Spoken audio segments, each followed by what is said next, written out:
wonderful Jessica Otterwell!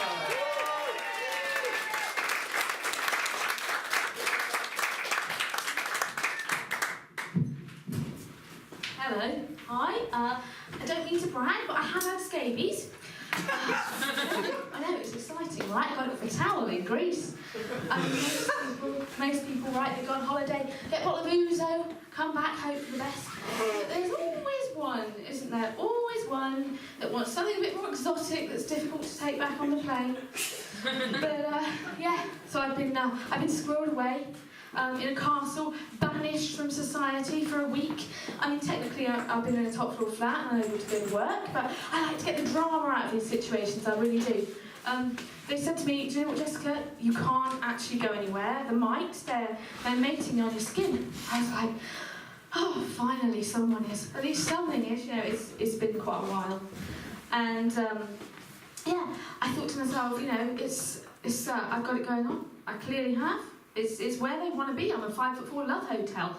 If you would also like a week off work, then yeah, come and see me afterwards. You can give me a bit of a rub down. There might be some mites left, is what I'll tell you. If you're attractive and can play the guitar. If you can't, and you aren't, then the cream worked very nicely, thank you very much. But yeah, that kind of period of my life kind of ended when someone I know, and I don't know whether you do this right, but when I'm not sure how somebody features in my life, they're always just someone I know. I do think one day my friends and family are going to say to me, do you know what, Jessica, that isn't someone you know, that is your husband. And I'm going to be like, do you think he fancies me? I'm going to look it up on Yahoo Answers. I think he's got a girlfriend. I do. But anyway, someone I know, he said to me, I'm playing this gig, do you want to come along? It was on a Sunday. I thought, that's rebellious, I've got to get on that one, so I did, the gig. And yeah, I went along and I felt like I lied to him slightly. And when I say slightly, I mean I just lied to him. Because I didn't tell him I had scabies, I just covered it up with a load of makeup and hoped for the best. Which I think is what most people do every weekend, so I was fine. It was going okay, tried to pay me a compliment. He said to me, you look nice, that's a nice coat. At which point I said, oh, this is my usual attire.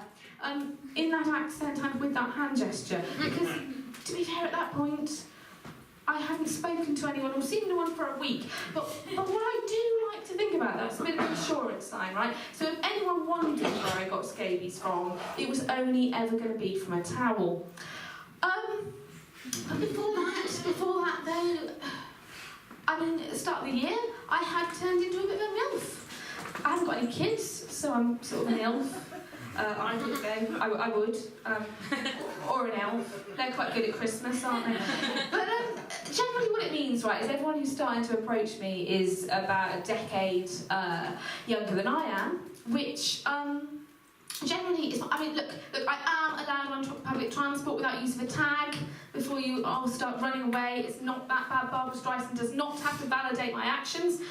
But generally they are all kind of about in their early 20s, and I'm 25 plus 8, so we're all good.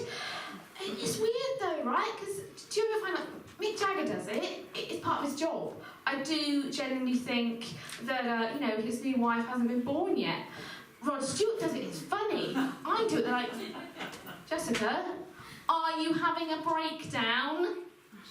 Just, I think you should sit over there. Oh, no, away from him. Away. No, do not embarrass me. I think it's time for you to go home. I do. On your own. I don't encourage it though. I don't encourage it. Because before all that happened, this is my big brag, right? This is my number one thing. I was actually dating the most ironic man in Europe. I know, right? Self-proclaimed on his Twitter and his Instagram and his weird little SoundCloud rap account, yes. Because despite looking like James Acaster has been put in a blender with every indie band that you've ever known, he's got this rap following of teenagers, which is slightly creepy.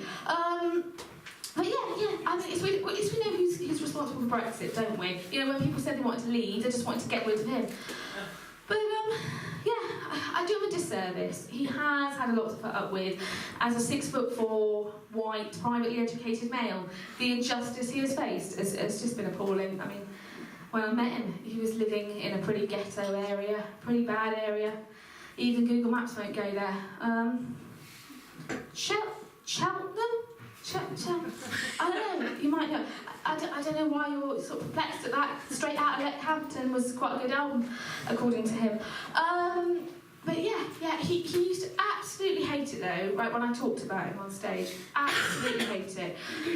It was, you know, he used to say to me, just call me anything you want, right? But just call me by another name. Call me by another name. Call me anything. Call me anything. And I can understand why. I really can.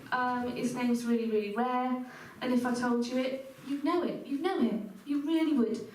But I also like to be honest when I'm up here with you. I really do.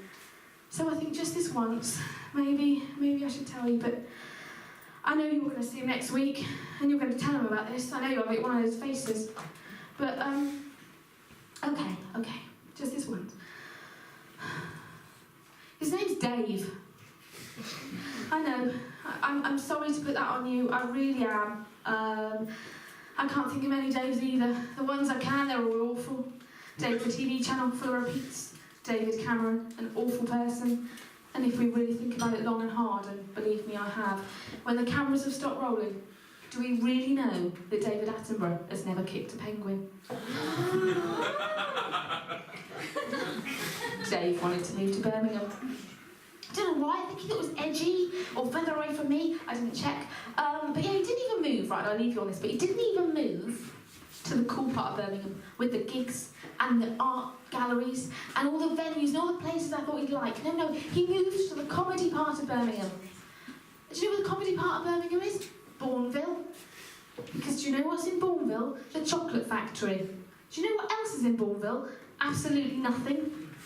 Bourneville is the kind of place where if you want to, you can drive around in a tiny little car that looks like a Cadbury's cream egg, and nobody will judge you or think you're weird. And so, when he said to me, I'm never going to speak to you again, Jessica, I'm never going to speak to you again, I'm far too busy with my new house and my new job, I can only assume that he's an Oompa Loompa. Thanks very much. Good night.